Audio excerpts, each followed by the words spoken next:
It's my distinct pleasure to introduce our keynote speaker and welcome NASA Associate Administrator Bob Cabana to APL. I've had the honor of learning from Bob over the years, and I wasn't going to miss this opportunity because I've tried to emulate his sincere and dedicated leadership style in my own leadership. To me, Bob epitomizes the phrase national service. Service to the nation through decades in the Marine Corps and as a naval aviator, service to the nation as a NASA astronaut, director of the Kennedy Space Center, and now as the agency's associate administrator. Bob Cabana has dedicated his life to service of our country and to furthering our understanding of our place in the universe. He's a true American hero. A veteran of 4 space shuttle flights, Bob served as a shuttle pilot twice and a mission commander twice. His 4th flight delivered the Unity module to orbit, integrating it with the Zarya module that was already there, and together beginning what we have since called the International Space Station.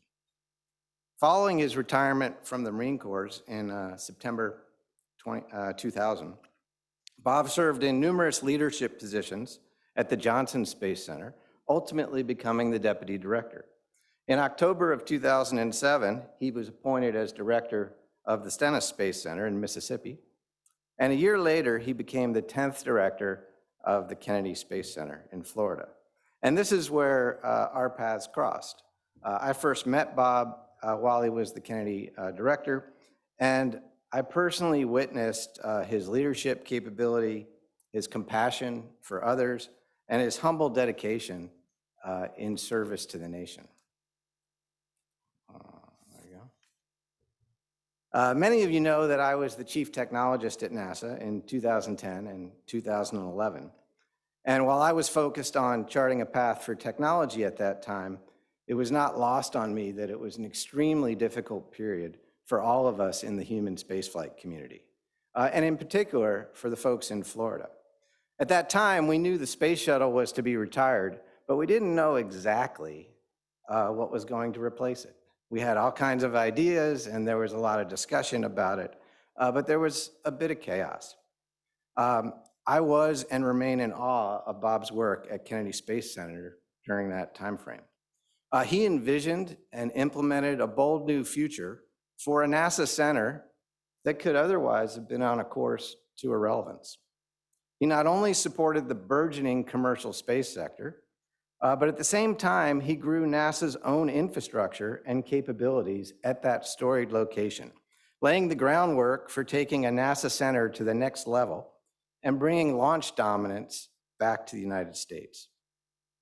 Today, we all benefit from Bob's efforts and those of his team, as KSC has become the world's foremost multi-user spaceport, with launches, it seems, almost every day, from several launch pads with all different kinds of customers and a broad suite of launch vehicles.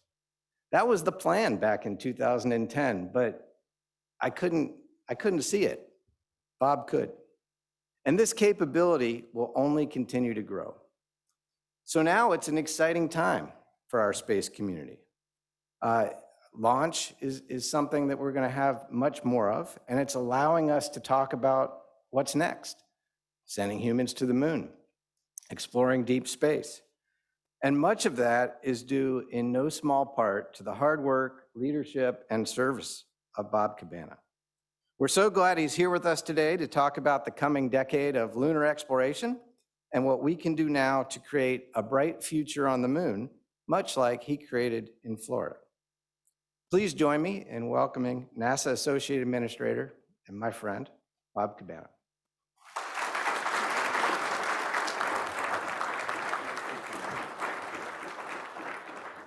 Bobby, you're way too kind. I am blessed to be part of this amazing team, and it truly was a team effort getting us to where we are today.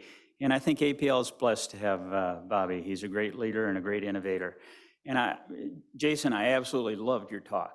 All right, I can't believe all the cool stuff. This is my first time coming to APL. I know that's hard to believe, but the human spaceflight folks don't get up here a whole lot. And one of the neatest things about being the NASA Associate Administrator is I get to be responsible for everything NASA's doing now. And it's really cool to see all the innovative stuff. I really enjoyed all the heliophysics stuff. I was a math major and an engineer and aero guy at heart, but I will say on my first space flight, we deployed Ulysses into polar orbit around the sun. And it had 11 experiments on board to study the sun from a new perspective, being in polar orbit around the sun, and it lasted for 18 years. It got to see the sun at a solar minimum and a solar maximum, and that was really cool. So, you know, it's amazing what we continue to learn. And that's what it's all about. I mean, that's what NASA's about. That's what we're doing. It's about exploring our boundaries beyond our home planet, establishing a presence in the solar system, eventually the universe, beyond planet Earth, right? And that's what we're trying to make happen. And I'm really pleased that I'm here for this Lunar Surface Innovation Conference, because we are going back to the moon, and we are going in a sustainable way with the Artemis program. And my slide clicker. So why are we going to the moon? We're going to the moon to learn how to live on other worlds, right? It's a stepping stone. It's someplace close. It's an extreme environment. And if we can learn how to live and operate there, we can carry that forward. And of course, the ultimate goal is going to Mars. But we're going with Artemis. And I think all of you know this. Artemis was the twin sister of Apollo. Apollo is what took us to the moon the first time. And now we're going with the Artemis program. And just as Apollo changed the world, you know, back in the 60s and 70s, Artemis is going to do the same today, only even more so, because we've got more ambitious goals. And as I said, you know, the Apollo guys, that was a 2 or 3 day camping trip on the moon, right? You know, we're going to stay. We're going in a sustainable way.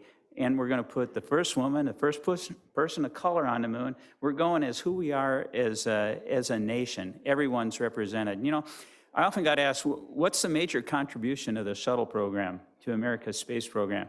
And after 30 years, it was pretty darn amazing when you think of all the science missions and everything else.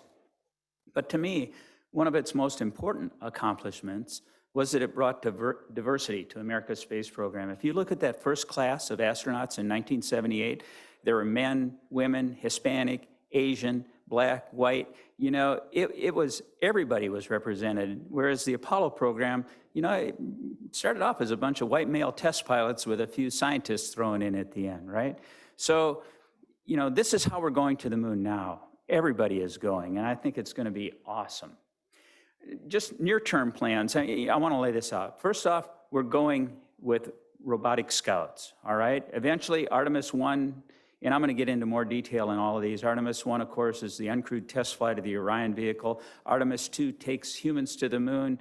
Much like Apollo 8, we're not going to land, a complete checkout of the vehicle with crew. And then Artemis 3, we will be landing on the moon.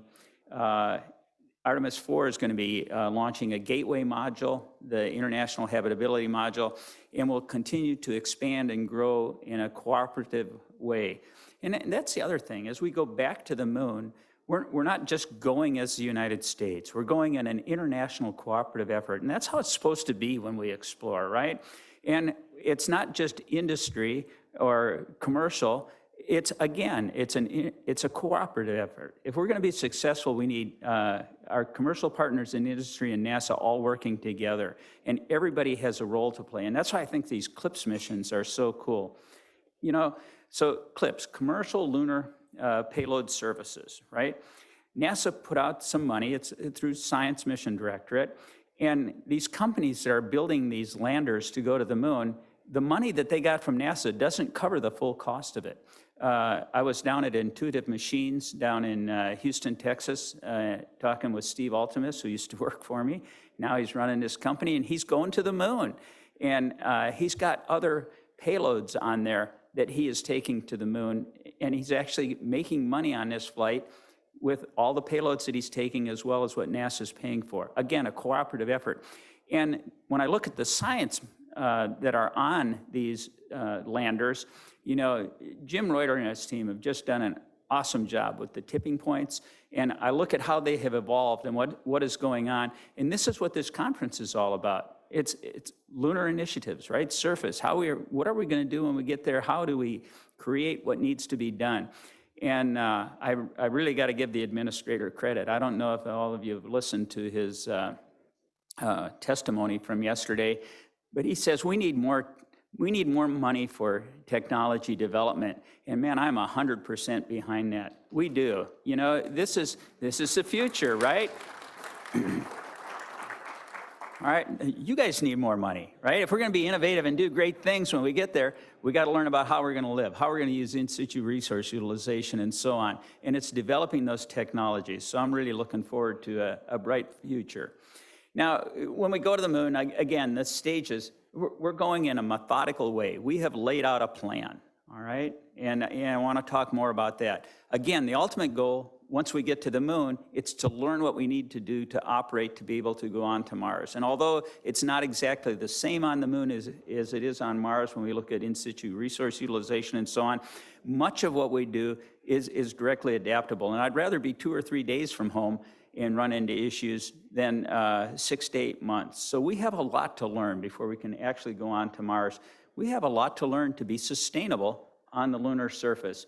But as I said, we start out with our initial Artemis missions. We get that first landing, we have Gateway in operation, and we continue to build on that, eventually getting to rovers on the moon, habitable space on the moon, habitability modules, habitable rovers on the moon, and staying from short stays to essentially longer stays. You know, Artemis Base Camp, to actually stay on the moon, and we're going to the poles too. You know, if you look at the orbit that Gateway it's in this, distant retrograde orbit that allows access anywhere on the lunar surface, okay? And we want to go to the poles, as you all know, because of the tons of water ice that's there. And it's water to drink, it's air to breathe, it's fuel for rockets. And we've got a lot to learn. And that's, you know, like Viper is on one of these CLIPS missions going to the South Pole to actually look into, you know, what is there? How do we mine it? We're going to look at different areas in that South Pole. And that's a pretty extreme environment on the South Pole of the moon because, you know, Apollo went all around the equator. At the South Pole of the moon, there's more craters, there's more extreme land environment, but also, you know, down inside those craters, they're in constant shade as it's extremely cold, or in the sun, it can get extremely hot. So being able to adapt to live in that environment, to be able to mine the resources, you know, we have a lot to do to make that successful. As I said, the goal is Mars, right? So we're in the process of laying out this architecture, and we've briefed it to our stakeholders on the Hill. We briefed it at the Space Conference Space Symposium in Colorado to our international partners and our industry partners. But we are laying out what is it that we need to know and learn on the moon in order to be successful going to Mars. And there's still a lot that we have to learn on the International Space Station, all right? And we're doing this gap analysis to see where we need to invest our resources. You know, if I look at the International Space Station, right now it has an environmental control system that is about 93% efficient in being able to recycle the urine and the humidity and everything, as well as the air. So it's constantly being replenished with water and oxygen and nitrogen in order to keep the crew alive up there. If we want to be successful going to Mars, and I think all of you know, in propulsion technology, this is something else that Administrator Nelson, Senator Nelson said in his testimony was, we need to look at nuclear. We need nuclear power for electricity to generate on the surface. We need nuclear for transportation. With current propulsion technology, a Martian mission, you know, it's like 6 to 8 months to get there, another 6 to 8 months on the planet's surface before you can get the planets aligned for another 6 to 8 month trip home. And it depends on if you're doing a conjunction or an opposing. There are all kinds of different orbits. Your times, you know, you can stay on the moon for 30 days and have a 400-day trip on a spacecraft, or you can stay on the moon 500 days and have a shorter trip on the spacecraft. So there's trades that we're going to have to make. The bottom line is we've got a lot to learn in order to be successful, and we're looking at having an environmental control system at least 98% effective to be able to keep folks alive for that period of time. I've also seen where we got to pre-stage like 18 metric tons of supplies and equipment on the Martian surface before we can send humans. So developing the systems, the environmental control systems, the Transhab, and so on, this is work that we're doing in low Earth orbit. It's work that we need to do on this distant retrograde orbit around the moon also, where we're outside the Earth's magnetosphere, where we can actually look at the impacts of radiation on the environment that we build and how we keep crews alive for that long trip to and from Mars. So again, the reason for going to the moon is to learn how to survive, to go on beyond the moon, beyond Earth, establishing that foothold in our solar system. How many of you guys watch like science fiction? How many have watched The Expanse on I think it's on Amazon? Yeah. You know, they're season 5 now, and now it's a little bit hokey in some places where they got to those holes that take you to other universes and stuff. But and how they got to the propulsion technology to actually do that. But what it talks about is, you know, the basic premise is you got people living on Earth, people living on the moon, people living on Mars, and people living out in the asteroid belt, right? Well, that's establishing that presence beyond our home planet. That's the future, and mining asteroids and so on. So, you know, when I look at where we are in our space program right now and what we've accomplished, I am so excited about our future. There is just so much cool stuff going on. And I'm not talking just human space flight. Look at all the science missions that Jason was talking about, and he's just talking about APL. Let's throw in the folks at Goddard working on stuff and all those folks out at JPL in addition to Advanced Physics Lab. You know, it's absolutely, the science is just awesome. And all that feeds into our knowledge of our solar system, our universe, and how we continue to survive. Boy, this is slower, not working for me. Again, I talked about, you know, how what we're learning on the moon transitions to Mars and that gap analysis. Now it's working really fast. We'll get this figured out. So Artemis is a foundation for deep space, all right? And each one of these elements lays into how we're going to do this in a sustainable way. And so let's talk a little bit about Artemis 1. And this is down at the Kennedy Space Center right now. I was there when that core stage rolled off the barge after completing its green run test at the Stennis Space Center in Mississippi. And this is one big rocket. When it got into transfer aisle, I went in there and I took my selfie with the rocket behind me and everything. But when you stand in the vehicle assembly building and look at this rocket in the high bay, in High Bay 3, it's absolutely amazing. There's the mobile launcher for it. And we're building a rocket even bigger than this when we get to Artemis 4 and beyond. But this is the rocket in High Bay 3 of the vehicle assembly building. It's a little bit shorter than a Saturn V, all right? But it's got more thrust. Artemis 1 at liftoff has 8.8 million pounds of thrust. How many in here have seen a shuttle launch? Quite a few, all right? This is bigger than that. You know, when people come down to the Cape now and we're watching a Falcon 9 take off with crew on it, well, first off, anytime a rocket ship leaves planet Earth, I don't care what's on it, humans, payload, you know, science, whatever, it's an event. It's something that you experience. It's not just visual, it's emotional, it's sight, sound, and feel, and it's really cool. But I tell folks now, it's going to lift off majestically. Nice and slow. You know, the shuttle got up and left town with those solid rocket motors. I mean, the launch was just a sense of speed and acceleration. You're being pushed back in your seat and it's all vibrating and it just gets off and goes. And all those pops and crackles that you hear watching it, you hear those in the cockpit too. And it's just amazing. And then you get off the solids and it's like electric drive on those 3 main engines. Well, those were 4-segment solids with 3 SSMEs. We had 16 of those engines left over after the shuttle program that were in storage at the Stennis Space Center. They've got new engine controllers on them. They've been refurbished, redone. And so we have 4 of those engines on the core stage of the Space Launch System, better than a third of a million pounds of thrust in each one. And then instead of 4-segment solids, these are the same steel casings that were used during the shuttle program with a new nozzle. But instead of 4 segments, they're 5-segment solids. This thing is going to be amazing when it lifts off. I can't wait later this year when that happens. That's the rocket out at the pad for wet dress rehearsal. Now, I'm sure you all know that we were unable to complete wet dress. We didn't get the interim cryopropulsion stage fully fueled, and we never got into stable replenishment with the core stage. We ran into some issues. We had a valve problem on the inertial interim cryopropulsion upper stage, and we had a problem with the nitrogen. This thing uses a huge amount of nitrogen during its launch preparations, and the system wasn't able to support it. And we had a new system in place that met the requirements for the Block 1B engine, SLS, the bigger rocket. What we've done is, after we got crew launched to the International Space Station here last Wednesday, Crew 4 went on their way up to ISS.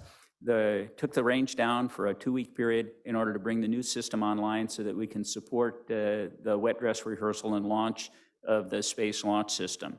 So we're back in the vehicle assembly building. We're making repairs. We also had a hydrogen leak. If you look down at the base of the rocket, you can kind of see 2 little silver gray areas sticking up. Those things are huge. They probably stand almost as tall as this room that we're in. Those are the tail service mass units where the oxygen and hydrogen is flowed into the vehicle, and we had a hydrogen leak within the hydrogen line that was inside there. And so they've already completed the repair of that. They found the issue.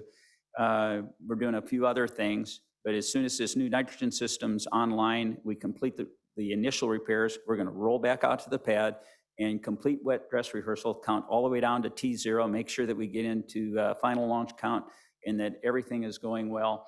We'll roll back into the vehicle assembly building for some final processing and stuff, and then we're gonna roll out for launch. So that is coming, and it's gonna be awesome. Then that will be a complete checkout of the vehicle and the Orion capsule in this. We're gonna go further from the moon than we've ever gone before with a human spacecraft, and 21 days or so, we'll get it back home, and then we'd start getting ready for Artemis 2. Now, Artemis 2 is already being built. It's in the high bay in Lockheed Martin's facility at the Kennedy Space Center. It looks great. You can see the pictures there. The European Service Module is at KSC being processed in the checkout facility. There's a great shot of the heat shield.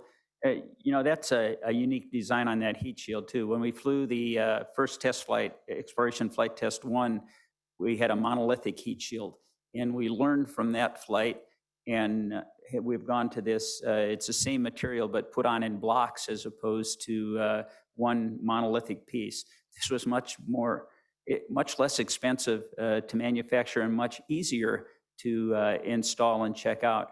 So this is going to be a great test. When we did EFT-1, that re-entered at something like 80% of the re-entry velocity from a lunar mission when it went out and came back down into the atmosphere. This will again be a complete test of that heat shield on Artemis 1. And then there's the core stage for Artemis 2 at the Michoud facility. Here you can see the interim cryopropulsion upper stage as well as the vehicle stage adapter. So it's real hardware, it's being built. Now, Artemis 1 launches here in 2022. We cannot launch Artemis 2 until 2024. Why 2 years between the missions if we got all this hardware? And the issue is that we don't have enough. Decisions were made in the past that we would use avionics boxes that are in Artemis 1 for Artemis 2 to save money.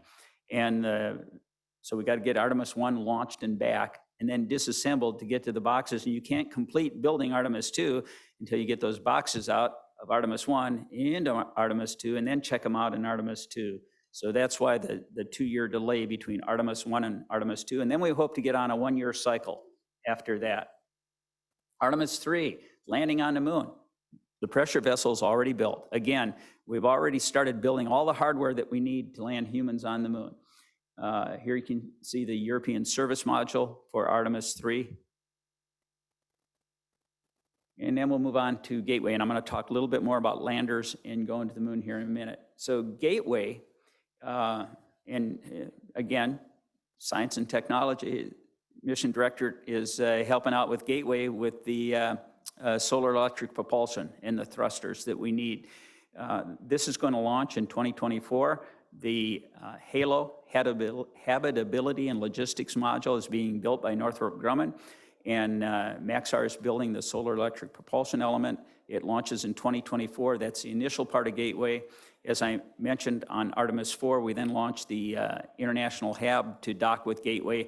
And this will be a crew-tended, it will not be permanently crewed, research module, if you will, operating station, operating around the moon, able to do remote science, as well as providing the docking module for Orion and the lander to have that access to and from the lunar surface. Here you can see the HALO that Northrop Grumman is building, Habitability and Logistics Outpost, and the great shot of the PPE in test. And that is going to be really cool. Jim tells me we're almost ready to have everything checked out for final assembly of the thrusters on that. Now, the human landing system. All right, as you all know, a year ago, a little more than a year ago, before I was at NASA headquarters, they let the contract for option A on a partnered contract with SpaceX to provide a human landing system. And this was what won. And it was the quickest way to get something to the lunar surface, trying to make that 2024 date. Obviously, we're not going to make 2024. So SpaceX is working to do an uncrewed test flight in 2024 with a crewed test in 2025. But this does not meet all the requirements for the vehicle that we need for services. We have gone out with another contract, another option for competition to provide another lander, another path to proceed down, and then that will develop a lander that meets our services needs. SpaceX has also received a contract to further develop the option A lander to meet the services needs. And once we have both of those options available to go, then we'll contract for lunar surfaces down the road. But we are going to be in a position where we have hopefully more than one lander with the ability to land on a yearly basis with crews on the moon. We're developing new suits, and we should be awarding here shortly a competition, a services competition to develop suits that replace the ancient suits that we have on the International Space Station, as well as provide a mobile suit for lunar surface operations. And it's really about time we upgraded those suits on the International Space Station. Plus, we want to have a suit that fits everybody. The suits that we are currently using, even the smallest one, it's very difficult for some females to be able to use that suit, and they're very demanding on the astronauts that are in them. We've had a lot of shoulder injuries from working in those suits. We need something that is fits everybody and is also much easier to use as far as mobility is concerned, especially for operations on the lunar surface. So we're looking forward to that. And then rovers. We're going to put rovers on the moon, so that we can get access to more than just how far you can walk, and eventually pressurized rovers and a pressurized habitat. And what, again, is the purpose of all this? It's to eventually get on to Mars. That's the future. I can't, again, think of a more exciting time to be in our nation's space program. And these guys, I was down in Houston when we announced this last class. I am so glad I got selected to be an astronaut when I did. There's no way in heck I could have competed with these guys. It is, and gals, it's absolutely amazing the backgrounds these folks have and the number of folks that applied. I can't remember what it was for this class, but the class before, they had like 18,000 applicants and they picked 12. Oh my gosh, so talk about interest in space and what we do. I often get asked, well, what do you think about all these commercial astronauts? And I'm not talking about commercial LEO, well, I will now. So I know we're talking about the moon and where we're going, but commercial plays a role in that too. And I do want to cover that just briefly since it's since I mentioned it. But I think it's great that we're flying commercial astronauts. I think it's great that we're flying suborbital flights. Anything that generates an interest in what we do in space is absolutely outstanding. I'm a fan of history. I like to read a lot. And I look at where we are in the space program today, and I liken it to early aviation. You know, if you think back, Orville and Wilbur flew that first flight in the Wright Flyer December 17th, 1903. It traveled a distance of 120 feet and lasted about 20 seconds. And aviation was on a really flat curve, right? And even after World War I, you know, obviously, you know, aviation had come a long way, but not that far. And it was the U.S. Postal Service that helped put the government helped aviation get even better. But think back after the First World War, these guys that used to go out to the county fair and you paid $5 to see the farm from 2,000 feet in an old Jenny. Well, that's kind of like these suborbital flights, right? And when you think about folks flying across the Pacific in, the Pan Am Clipper, that was for the rich and famous, you know? Folks like us were coming across in steerage on a steamer, going across the ocean. And that's kind of where space is. It's on that flat part of the curve, but aviation has taken off exponentially. And I believe as you guys innovate and develop new technologies, and why we need more money for technology and development is we want to be like aviation and take off exponentially with space too. And I think that's what's coming. So we got an awesome astronaut corps. They are ready to go. It's a diverse astronaut corps. It's just, I really envy these guys. And we are driven by our curiosity, right? The Earth is just a beautiful blue jewel of a planet. We need to keep it that way. But we also need to explore, and we need to go beyond. And that's what we're going to do with the Artemis program. We got folks training in environments that simulate the moon down in the neutral buoyancy lab, simulating 1/6 gravity in a dark environment. We're doing everything we can with simulations on the moon. You saw those guys walking through that big crater out in Arizona, learning geology. By the way, one of the most fun things I did as an astronaut candidate, with my aero background and mechanical engineering and stuff, I just loved taking all the short courses that we got to take. I learned geology from Dr. Bill Muhlberger, who taught the Apollo astronauts.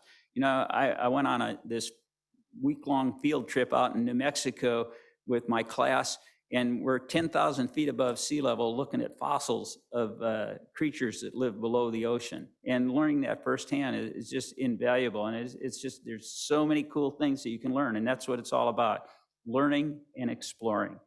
So we are going, all right? We're going back to the moon in a sustainable way, and we're going together with our commercial partners, our industry partners, our international partners, and with all of you providing the technology that we need to be successful. And hopefully I used all my time. Dang, I don't have time for any questions. But if you submit those questions online, we'll get them covered. Thank you. Thank you. Should I take one question? Is there any? There is one quick one if you'd like to take, there is one, whether it's All right, quick or I'll not take is the one. question, right? So this comes from online and it says, what is NASA's definition of sustainable on the moon? A permanent human presence, economic sustainability, or something like ISRU sustainability? Whew, Wow, so tongue-tied. initially sustainable is for, days, more than 2 or 3 days, weeks at a time, to months at a time. It's the ability to go there, reutilize it's maybe not permanently staying there with a specific set of people for a long period of time. We don't want to get stuck on the moon. We want to learn what we need to know in order to be able to move on to Mars, all right? And so it's learning how to stay there where it's safe, that you're utilizing the resources on the moon in a sustainable way, but also preparing the way for commercial efforts on the moon. I briefly mentioned commercial LEO, and I didn't get back to it. We are still learning on the International Space Station, and we have to plan a path forward to continue to do research in low Earth orbit so that we can work on that hard job of exploring beyond. But we are still learning things in space. We need a commercial LEO also because we're still going to have to, want to do research in close to home, where you can get home in hours, right? And do science. But I think sustainability to me is the ability to go there, leave resources there where you can stay for extended periods of time, all right? To eventually months at a time on the surface, utilizing the resources on the moon. So we got to make that happen, all right? That's what your conference is about. Let's do that. Hey, again, thank you so much. Bobby, congratulations on your new position. Jim, I'm really proud of everything that you're doing in SCMD. Thank you so much for inviting me to come share with this group. I wish you the best for an outstanding conference and look forward to seeing the results. Thank you.